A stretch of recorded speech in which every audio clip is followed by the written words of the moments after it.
বিসমিল্লাহির রহমানির রহিম। আজকে আমরা কথা বলবো দৈমই মডেলটা নিয়ে। দৈমই মডেলটা হচ্ছে ভিয়েতনামের একটা মডেল। যে মডেলের উপরে ভিত্তি করে আজকে ভিয়েতনাম বিশ্ব বাণিজ্যে তাদের যে অবস্থান তারা জানান দিয়েছে। তারা যে মডেলে অগ্রসর হয়েছে সেটার নামই হচ্ছে দৈমই মডেল। এই মডেলের ৩টি শর্ত আছে।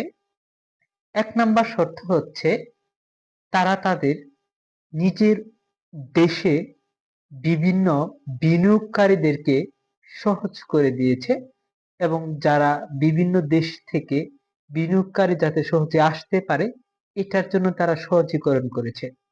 সেকেন্ড হচ্ছে তারা কি করেছে? তারা হচ্ছে দেশের মধ্যে যে সরকারি যে বিভিন্ন নিয়ম শৃঙ্খলা যেটাকে বলা হয় রেড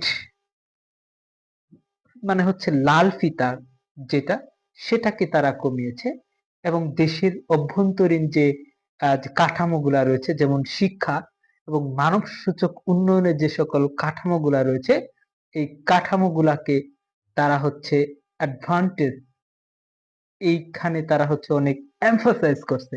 দ্যাটস ওয়াই তাদের দেশটা হচ্ছে অনেক ডেভেলপড হয়ে গিয়েছে এবং তারা এই ভিত্তির উপর এই ভিত্তিতেই তারা কিন্তু আজ শিল্প খাতে তারপর হচ্ছে আসবাবপত্র বিভিন্ন ধরনের যে রপ্তানিতে তারা কিন্তু হচ্ছে পৃথিবীতে একটা অবস্থান করে নিয়েছে। ধন্যবাদ।